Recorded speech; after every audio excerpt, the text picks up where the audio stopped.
Home గేట్లో ఎదురుపడ్డ మేరీని అడిగి కాస్త బెదురుగా Shivani దగ్గరికొచ్చింది Arundhati. Pure crepe మీద మగ్గం వర్క్ చేస్తున్న శివాని తలెత్తి చూసింది. నువ్వా వదినా, రా కూర్చో అంటున్న శివానిలో మునుపటి ఉదాసీనత కనబడలేదు అరుంధతికి. అన్నయ్య బాగున్నారా? బాగున్నారు. నువ్వెలా ఉన్నావు శివాని? సంతోషంగా ఉన్నాను. అంతేకాని బాలసుబ్రహ్మణ్యం అన్నయ్య భార్య అరుంధతిని చూసిన శివానిలో పాత జ్ఞాపకాలు, క్షణంలో క్షణంసేపు తీపిరి మింగేసిన చేదు జ్ఞాపకాలు. అరుంధతిని కుశల ప్రశ్నలు వేయటానికి ఆమె పెదాలు కదులుతున్నాయే గాని ఆమె మనసు మాత్రం అక్కడ లేదు. అది ఆమె అరుంధతిని చూసిన క్షణమే చాణక్య దగ్గరికి వెళ్ళింది. మనసుని విదిలించుకుంది శివాని. పాత జీవిత పంచులు దాటి వచ్చేసింది తను. ఇహ ఆ గుర్తుల్ని శాశ్వతంగా సంపూర్ణంగా చెరిపేయాలి. శివాని ఊహించింది నిజమే. రాయబారానికే వచ్చింది అరుంధతి. నిజానికి ఆమెకు కూడా ఈ రాయబారం ఇష్టం లేదు.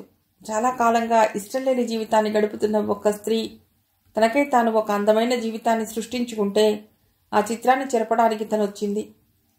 మనసులోనే నిట్టూర్చింది ఆమె. ఆ అరగంటలో నోరు తెరిచి ఏవీ చెప్పకపోయినా అక్కడ వాతావరణంలో శివాని ఎంతో గౌరవంగా, ఎంతో ప్రశాంతంగా, ఎంతో ఆనందంగా, ఎంతో నిశ్చింతగా ఉందని అరుంధతికి అర్థం అవుతూనే ఉంది. ఇదివరకు తామిద్దరి మధ్య ఇంత నిశ్శబ్దం ఉండేదా?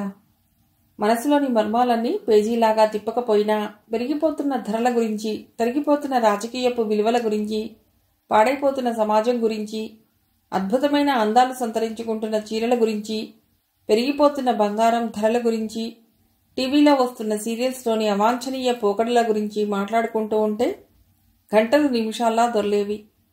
నేరుగా శివాని తనకేమీ చెప్పకపోయినా చాణక్య ప్రేమ వ్యవహారం భర్త ద్వారా తనకి తెలుసు. ఆమె ఆవేదన తెలుసు. ఆమె ఆశల నిర్వీర్యత గురించి తెలుసు. తెలిసి వచ్చింది తను. తప్పదు. కానీ ఇష్టం లేని పనులు మనకి ఇష్టమైన వాళ్ల కొరకు చేయవలసి వస్తుంది. కావలిలో కంటే ఇక్కడ చాలా చల్లగా ఉంది. తడబడుతున్న మనసుని అదుపులో పెట్టుకుంటూ అంది అరుంధతి. అవును, చుట్టూ చెట్లు కదా అన్న శివాని మనసులోనే నవ్వుకుంది. అంత దూరం నుండి వచ్చిన అరుంధతి చెప్పాలనుకున్న విషయం అది కాదు.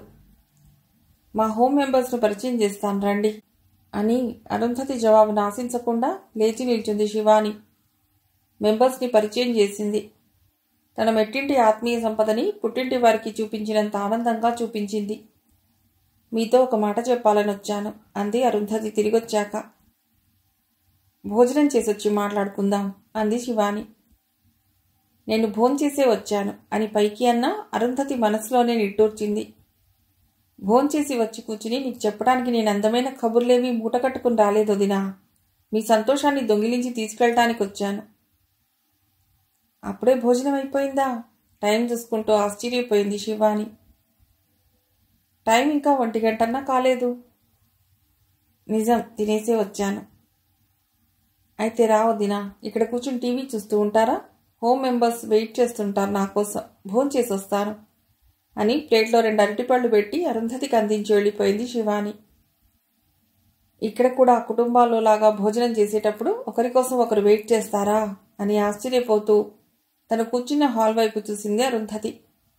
ఒకవైపు కుట్టు మిషన్, మరొక పక్క ఇన్వర్టర్, మధ్యలో ఒక మూల చాప, ఇంకో పక్క బెంచి, మరో మూల సగం పూర్తి చేసి వదిలేసిన ఎంబ్రాయిడరీ వర్క్ చేసే మంచం. మొత్తానికి అస్తవ్యస్తంగా ఉన్న ఒకనాటి వైభవాన్ని చాటి చెప్పే విశాలమైన హాల్ అది. చుట్టూ టేక్వుడ్ తలుపులు. డబ్బు ఖర్చు పెట్టగలిగి మంచి ఫ్లోరింగ్ వేసి గోడలకు ఎమల్షన్ పెయింట్ చేసి కంటికి ఇంపైన రంగుల కర్టెన్లతో కిటికీలను అలంకరిస్తే సిటీలోని ఏ బంగళాని తీసిపోదది. అరుంధతికి శివాని ఒక మధ్యతరగతి ఇల్లాలుగానే తెలుసు. ఇంత పెద్ద ఇంటి యజమాని అయిన ఒకనాటి సంపన్న రైతు బిడ్డగా ఆమె పరిచయం కాబడలేదు. జీవితమంతా దురదృష్టం వెంటాడే మనిషికి సైతం ఒక అదృష్టం ఉంటుందిట. శివాని మనశ్శాంతికి ఆమె తండ్రి ఇచ్చిపోయిన అదృష్టం కాబోలి ఇల్లు. శివాని వెళ్ళిపోవటంతో అరుంధతికి కాస్త ఊపిరి పీల్చుకున్నట్లయింది. రిహార్సల్స్ ఏమీ కుదరటం లేదు. కొంతకాలం ఇక్కడే ఉంటే బావుండు అనిపించే వాతావరణం నుండి శివానిని బలవంతంగా లాక్కెళ్లే నికృష్టపు పని చేయకూడదనిపించింది. కానీ తాను మనసులో ఏమనుకున్నా చాణక్య అన్నయ్య కోరికను ఆమె ముందుంచవలసిన బాధ్యతను తన మీద పెట్టాడు తన భర్త. అయితే రావన్నామని అన్నయ్యతో చెప్పే నా శివాని అరగంట సంభాషణ తర్వాత తన బాధ్యత తీరిపోయిన నిశ్చింతతో అంది అరుంధతి. తిరిగి వచ్చేదాన్ని అయితే ఇంత సాహసం చేసేదాన్నా వదినా అని అన్ని అభ్యంతరాల్ని ఆమె ముందుంచాక ఫైనల్గా దృఢంగా మెత్తగా అంది శివాని. ఇక ఆ టాపిక్ని పొడిగించలేదు అరుంధతి. శివాని అరుంధతి అలా మాట్లాడుకుంటున్న సమయంలో నడుము వంగిపోయిన 66 ఏళ్ల అత్తమ్మ నిదానంగా నడుచుకుంటూ అక్కడికొచ్చింది. మీరెక్కడుంటారు అంది అరుంధతి వైపు చూసి. కావలిలో. ఇక్కడ మొన్న గాలివాన్ వచ్చింది, అక్కడ కూడా వచ్చిందా అడిగింది ఆసక్తిగా. వచ్చిందన్నట్లు తలూపింది అరుంధతి. నా కొడుకు కోడలు దిగువ ప్రాంతంలో ఉన్నారు. వాళ్ళ ఇల్లు ఏమైందో ఏమో, నా ప్రాణం కొట్టుకలాడుతాంది తనలో తాను చెప్పుకుంటున్నట్లుగా అందామే. అరుంధతికి ఆశ్చర్యం వేసింది. వాళ్ళను కాదనుకునే కదా ఇక్కడికి వచ్చి ఉంటోంది ఈమె. వాళ్ళు మీ దగ్గరికి వస్తుంటారా కుతూహలంగా అడిగింది అరుంధతి. రారనుకో అని సాగిపోయింది రత్తమ్మ. ఆ కొరవ పూర్తి చేయలేదు. చేస్తే కళ్ళు తడి అవుతాయని భయపడినట్లుందామె. ఇలాంటి ప్రేమను బిడ్డలు పోగొట్టుకుంటున్నారు గాని ఎంతటి డబ్బిస్తే మాత్రం అంతటి ప్రేమ దొరుకుతుంది? వాళ్ళు బాగుంటాలే రత్తమ్మ, వెళ్ళి చెట్లకు నీళ్లు పోసుకుంటూ ఉండు, నేనొచ్చి కలుస్తాను అని ఆమెను పంపేసింది శివాని. నువ్వన్నావు కదా ఇది మా కుటుంబమని, మరి ఆమె? అరుంధతి పూర్తి చేయకముందే అందుకుంది శివాని. మన రక్తంలో ఈ బంధాలు ఒకవైపు నుండే తెగిపోయాయి వదినా. రెండో వైపు నుండి, అదే తల్లిదండ్రుల వైపు నుండి కూడా తెగిపోయే రోజులు పూర్తిగా ఇంకా రాలేదు. అందుకే చరమాంకంలో ఈ బాధలు మనకి. ఆ జవాబు అరుంధతికి కూడా తెలిసిందే. అందుకే దాని గురించి ఏమీ మాట్లాడకుండా మరి నేను వస్తాను అని ఆటో ఎక్కెళ్ళిపోయింది అరుంధతి. ఆటో కనుమరుగయ్యాక లోపలికొచ్చి కత్తెర తీసుకుని గార్డెన్లోకి వెళ్ళింది శివాని. సాయంత్రం పూట అన్ని పనులు పూర్తి చేసుకుని కొందరు టీవీ చూసుకుంటారు, కొందరు ఈ తోటలోకి చెట్లగాలి కోసం వస్తారు. తోట శుభ్రంగా ఉండకపోతే ఆహ్లాదం ఏముంటుంది? కత్తెరతో ఎండిన కొమ్మలు కత్తిరిస్తున్న శివాని రత్తమ్మల దగ్గరకు ఓ అపరిచిత వ్యక్తి వచ్చాడు. భార్య ఈ మధ్యనే పోయిందని, అప్పటి నుండి కోడలు తన ఆల్నా పాలనా చుట్టం లేదని, ఇక్కడ ఈ హోంలో వాచ్మెన్ ఉద్యోగం ఇస్తే విశ్వాసంగా పడి ఉంటానని ప్రాధేయపడ్డ అతడిని చూస్తే శివానికి బాధేసింది. బాగా బతికిన వాడిలాగానే ఉన్నాడు. తను సంపాదించిన దాంట్లో తన కోసం ఏమీ దాచుకున్నట్టు లేదు. మాసిపోయిన చొక్కా, ప్యాంట్, చేతిలో మాత్రం VIP సూట్ కేస్. భర్త చనిపోయినా భార్య ఎలాగైనా బతకగలదు, కానీ భార్య పోతే భర్తకు చెయ్యి విరిగినట్లే. ఇక్కడ మగవాళ్ళు ఉండరు అంది రత్తమ్మ.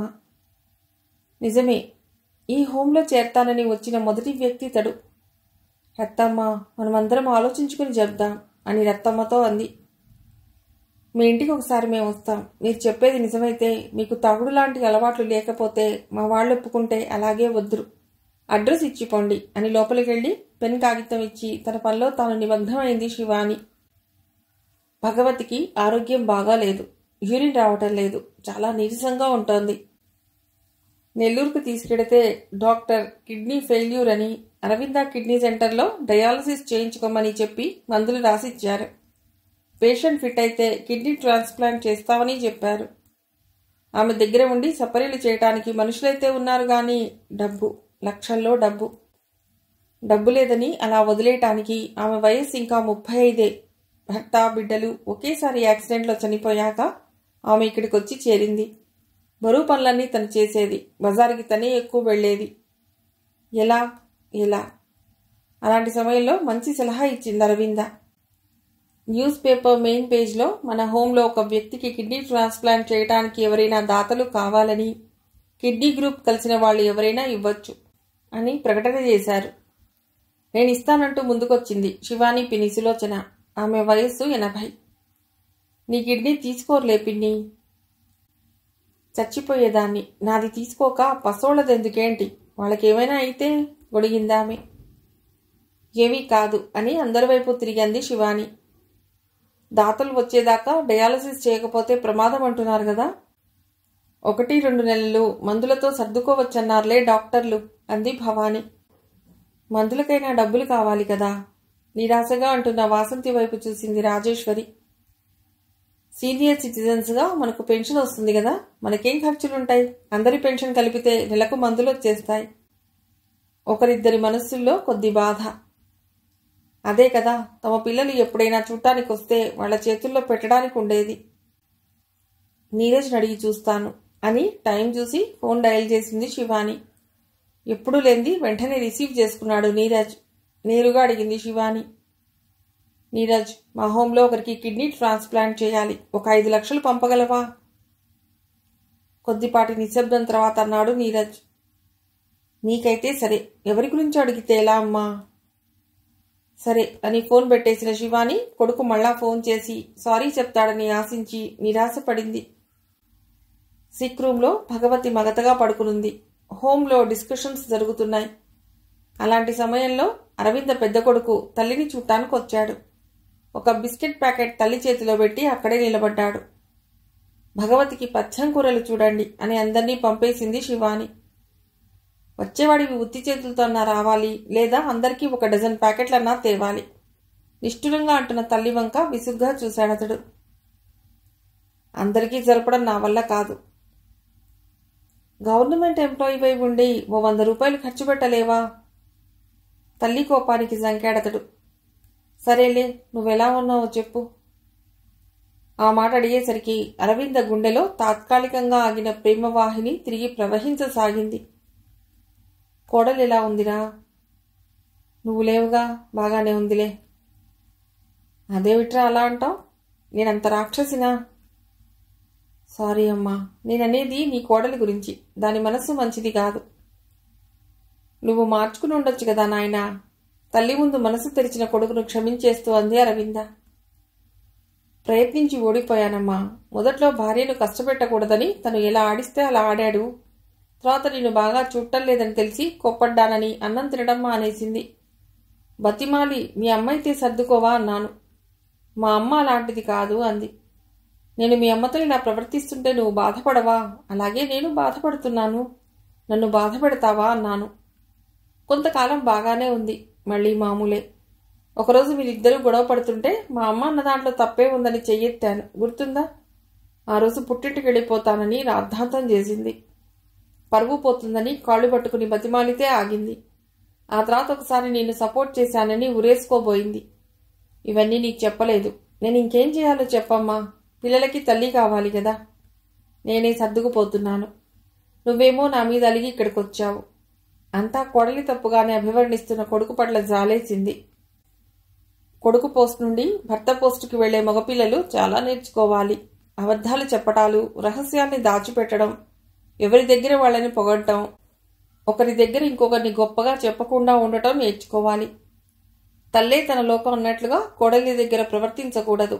ఈ చిన్న సత్యాలు తెలియని కొంతమంది తల్లికి భార్యకి మధ్య నలిగిపోతుంటారు. కొందరు అత్తగారింట్లో కొత్తగా తనకివ్వబడే ప్రాధాన్యతకి, అతి మర్యాదకు మైమర్చిపోయి వాళ్ల మనుషులైపోయి తల్లిదండ్రులను మర్చిపోయి ఆకర్షణ మోజు తగ్గాక తల్లిదండ్రుల మీద శ్రద్ధ పుట్టుకొచ్చినా అప్పటికే తన పరిధిలోకి లాక్కున్న భార్య అతన్ని విడుదల చెయ్యదు. సింధు, ఏం చేస్తున్నావు? ఫోన్లో నందు గొంతు. ఏం చేయడం లేదు. అబద్ధం, నువ్వు నా గురించి ఆలోచిస్తున్నావు కదూ? సింధు చర్మచక్షువుల్లో సందడి. అవును. రానా? వచ్చేయండి. ఒక్క క్షణం కూడా ఆలోచించకుండా అంది సింధు. ఆమెకు అతడి సమక్షం కావాలి. మరో 10 నిమిషాల్లో సింధు ఎదురుగా ఉన్నాడు నందు.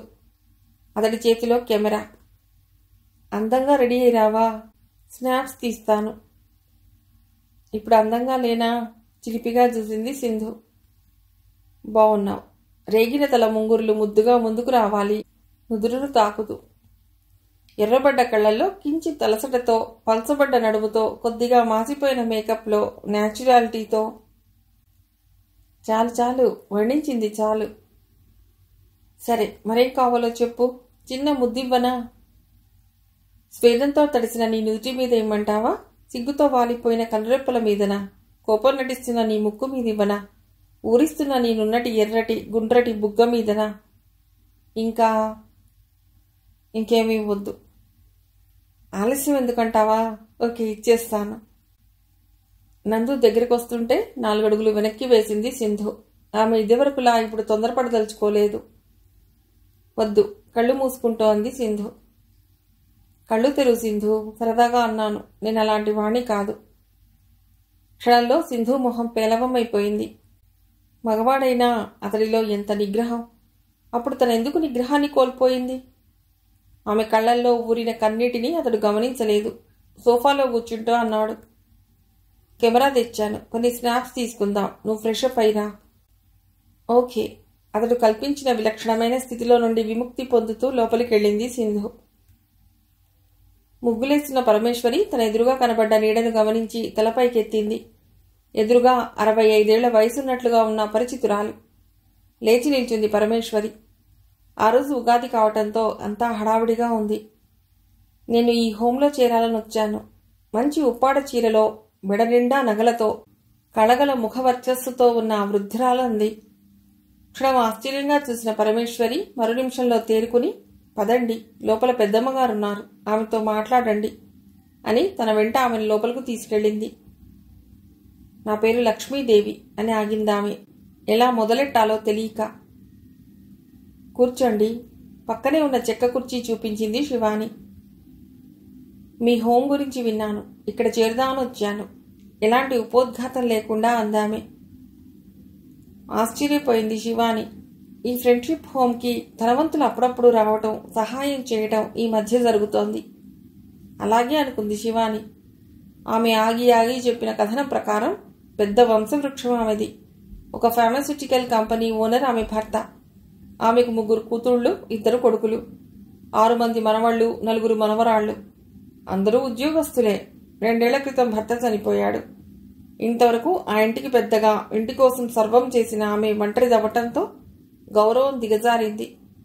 కృష్ణారామ అంటూ ఇంట్లో ఉండమనే సలహాలకు విసిగిపోయి తోడు కోసం ఇక్కడికొచ్చింది. మీరు ఈ చిన్న హాల్లో అడ్జస్ట్ అవ్వగలరా అడిగింది శివాని. అవ్వగలను అని తలూపి, మాలంకంత కొంపలో ఆదరణకు నోచుకొని ఒంటరిదాన్ని నేను. ఇక్కడ కొంతమంది స్నేహాన్ని పంచేవాళ్ళున్నారని తెలిసి ఆ తోడు కోసం, ఆత్మీయత కోసం ఆ భయంకర నిశ్శబ్దాన్ని వదిలొచ్చాను. నేను కోరుకున్నదే ఇదైనప్పుడు నేనెందుకు అడ్జస్ట్ కాలేను? నీకెవరు చెప్పారు మా హోం గురించి?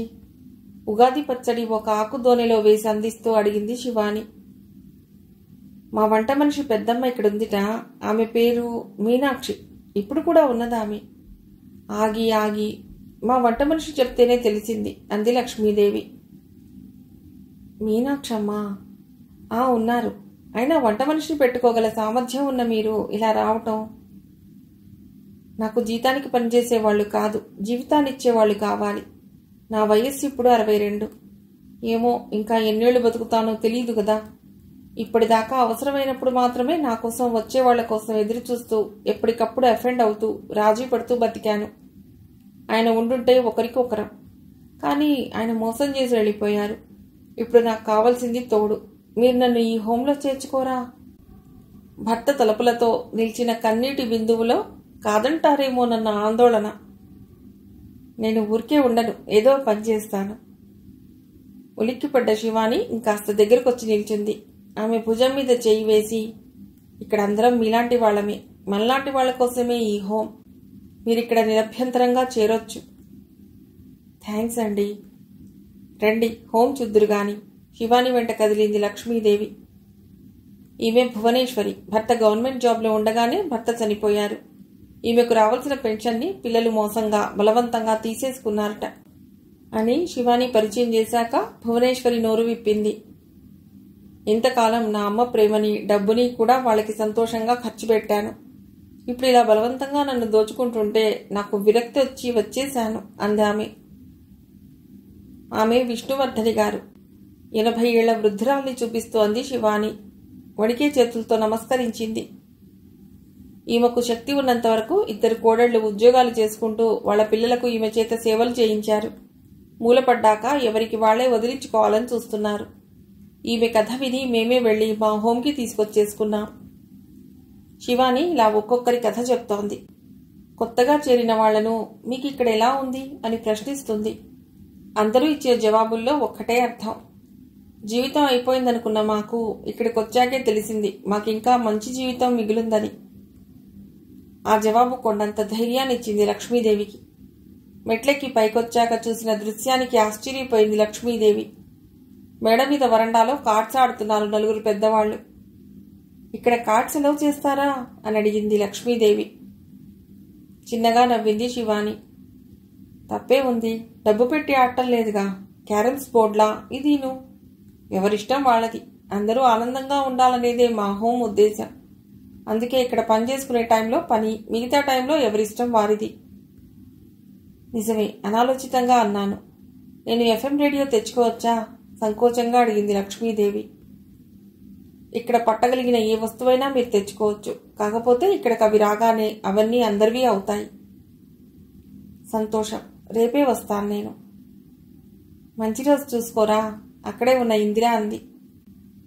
మంచి పని చేసే రోజు ఏదైనా అది నా దృష్టిలో మంచి రోజే అని సెల్ తీసుకుని నంబర్ ఇచ్చింది ఆమె. ఆమె ఎక్కి కూర్చున్న కారు కనుమరుగయ్యే వరకు చూస్తూ నిల్చుంది శివాని. ఆమెలో ఏదో ఆవేదన. తమలాంటి మధ్యతరగతి వాళ్లు సరే తమ కోసం ఏమీ మిగుల్చుకోరు. ఇలాంటి సంపన్నులైనా తెలివిగా తమ పేరున డబ్బు మిగుల్చుకోవచ్చు కదా. ఆ ఆలోచనకు ఆమెకే నవ్వొచ్చింది. తాను డబ్బులేకి ఇక్కడికొచ్చిందా? అబద్ధపు విలువలు జీర్ణించుకోలేక తోడు కోసం తాను ఈ హోం స్థాపించింది. అలా ఆలోచిస్తున్న ఆమె మనసులో సంచలనం, ఆమెలో చలనం. తాను తన గతాన్ని ఇంకా మర్చిపోలేదా? నిట్టూర్చి అక్కడే ఉన్న నాపరాయి మీద కూర్చుంది శివాని. పాలిపోయిన మొహంతో రాధిక, కోపంగా వాసంతి అక్కడికొచ్చారు. తన 100 రూపాయల నోటు రాధిక తీసిందని వాసంతి కంప్లైంట్. తప్పు వాసంతి, ఖచ్చితంగా తీశారనే సాక్ష్యం ఉంటే తప్ప ఎవ్వరినీ దొంగని చేయకూడదు అని రాధిక వైపు తిరిగి, సారీ రాధిక, వాసంతి తరపున నేను సారీ చెప్తున్నాను. ఇంతటితో ఈ టాపిక్ క్లోజ్ చేయండి ప్లీజ్ అర్థింపుగా అంది శివాని. క్షమాపణలు నువ్వు చెప్పడం ఎందుకులే, నేనే చెప్తున్నాను అని విసురుగా వెడుతున్న వాసంతి చేయి పట్టుకుంది శివాని. చూడు వాసంతి, మనం ఇళ్లలో నుండి వచ్చేసింది ఇలాంటి వాటికి మనసు దెబ్బతినే. ఈ స్వీట్ హోమ్ని మనం ఏర్పరచుకుంది ప్రశాంతంగా ఆనందంగా ఉండాలని. ఇహ ఇద్దరూ ఫ్రెండ్స్ అయిపోవాలి, లేకపోతే నేనే మీకు దూరం కావాల్సి వస్తుంది అని ఒక అస్త్రం ఉపయోగించింది శివాని. ఆ తర్వాత వాళ్ళిద్దరి చేతులు కలిపింది. ఆ రోజు వినాయక చవితి. హోమ్ మెంబర్స్ అందరూ ఉత్సాహంగా ఇల్లు కడిగేసి ముగ్గులు పెట్టారు. హౌస్ వార్మింగ్ ఫంక్షన్ జరగకుండానే ఆ హోం ప్రారంభమైంది. ఇంతవరకు బతుకు పోరాటంలో ఏ పండగ ఎవరికీ గుర్తు రాలేదు. ఇప్పుడు ఆర్థికంగా స్థిమితపడ్డ తర్వాత రాజేశ్వరి కోరిక మేరకు ఈ సంవత్సరం వినాయక చవితి చేసుకోవాలని వినాయకుడి బొమ్మ కొన్నారు. దానికి పళ్లతో, పూలతో, అరటి మొలకలతో అలంకరణ ప్రారంభమైంది. ఇదివరకటిలాగా ఇంటికే పరిమితం కాకుండా ఇప్పుడు వినాయక చవితి వీధి వీధికి తిరునాళ్లయ్యింది. ఈరోజు ఇక్కడ సంరంభం కనిపిస్తోంది. ఎక్కడెక్కడి నుండో బాధాతప్త హృదయాలతో శోకాన్ని, ఒంటరితనాన్ని మోసుకుంటూ ఇక్కడికొచ్చి చేరిన 30 మంది వృద్ధులు తమ బాధల్ని మర్చిపోయి పండగ జరుపుకుంటున్నారు. పూజకు సన్నద్ధం చేస్తున్నారు. వంటింట్లో కుడుములు, సుకీలు తయారవుతున్నాయి మధ్య వయస్కుల చేతుల మీదుగా.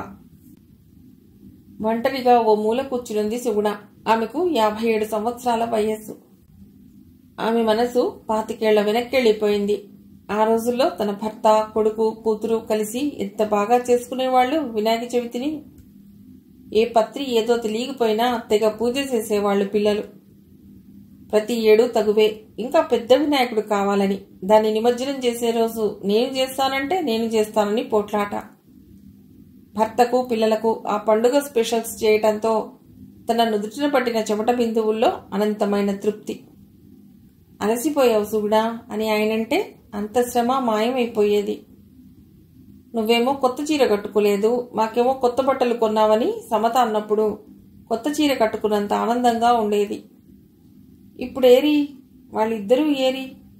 క్యాన్సర్ జబ్బుకి ఆయన, కిరసనాయల చావుకి సమత కాష్టల్లో కాలిపోయారు. కొడుకు బతికే ఉన్నాడు కోడలికి అంకితమై. ఈ రోజున్నా వాడికి ఆ బాల్యం గుర్తొస్తుందో లేదో. సుగుణ, పూజ ప్రారంభమవుతోంది అని విలాసిని పిలిచేదాకా ఆమె కళ్లగుండా కన్నీరు చెంపలను తాకుతున్న విషయం ఆమెకు తెలియదు. పక్కకు తిరిగి కళ్ళు తుడుచుకుని పూజ దగ్గరకొచ్చిన ఆమెను అక్కడున్న ఏ మనసు విమర్శించలేదు, ఏ పని చేయటం లేదని. కారణం, అక్కడున్న ప్రతి హోం మెంబర్కి ఏదో ఒక రోజు, ఏదో ఒక పూట, ఏదో ఒక క్షణం గత జ్ఞాపకాల వైభవం గుర్తొచ్చి సుగుణలా నిర్వీర్యంగా అయిపోయిన గతం ఉంది. కాత్యాయని పూజ చేస్తోంది.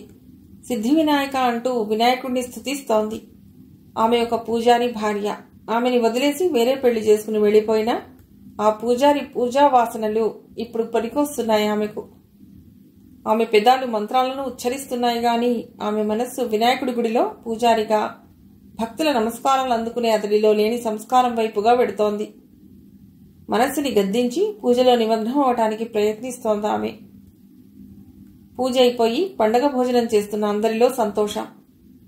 ఆ టైంలో బెరుకుగా వరండాలో నుండి హాల్లో కడుగుపెట్టి సంశయిస్తూ మళ్ళా వరండాలోకి వెళ్లి కూర్చున్నాడు ఆ రోజు పనికోసం వచ్చిన రామారావు.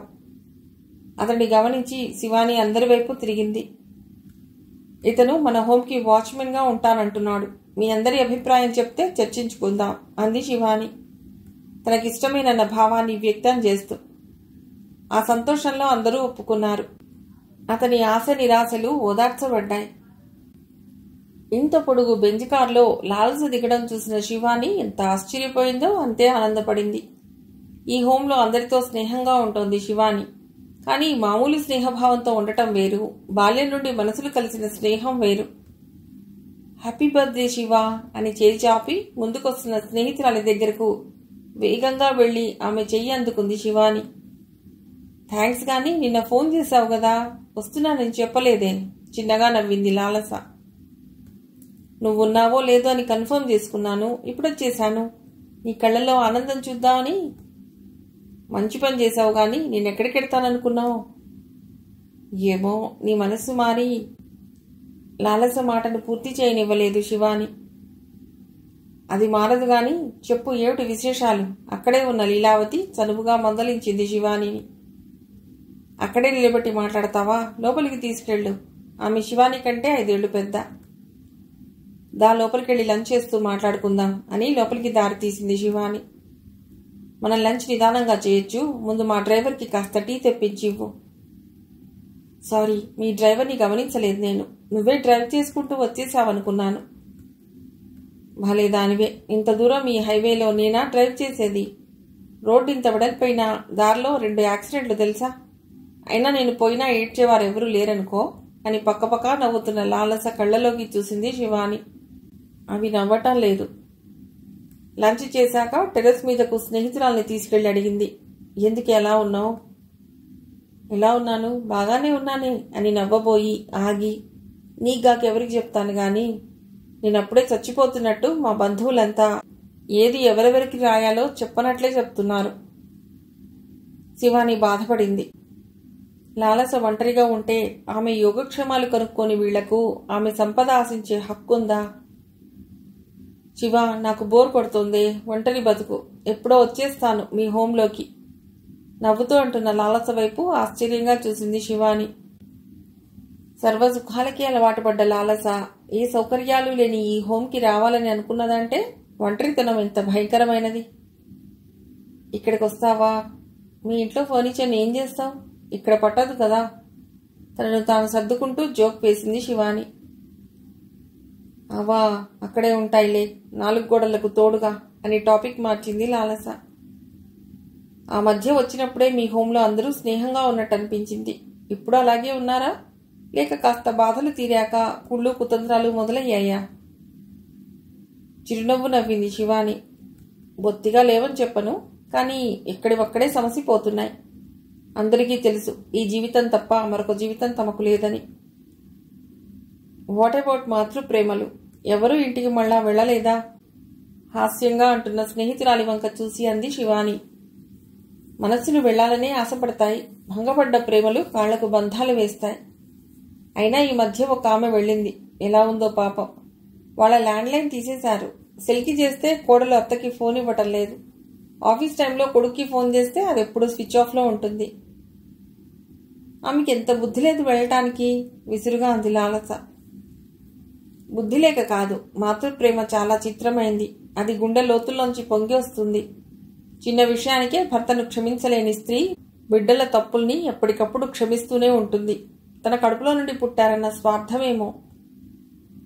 నీ థియరీ బాగాలేదు శివ. అలా అయితే తాను మాత్రం తన తల్లి కడుపులో నుండి వచ్చిందే గదా. తొలిసారి చూసేది తల్లినే గదా. అక్కడేమైనాయి రక్త సంబంధాలు? దీనికి శివాని తడుముకోవాల్సి వచ్చింది. సరేలే, ఆ విషయాలు ఎందుకు గాని ఇంత పైకి తీసుకొచ్చావు, ఏమిటి రహస్యం? రహస్యాలేవీ లేవు. ఆగస్ట్ అయినా రోజు వర్షాలే. చల్లగా ఉంది కదా అని చిన్నప్పటిలా ఇద్దరం ఈ గోడను ఆనుకుని కూర్చుని కబుర్లు చెప్పుకుని బాల్యంలోకి ఎడదామని. కబుర్లు అయిపోయాయి కదా, మరి ఇక కిందికి వెళ్ళిపోదాము.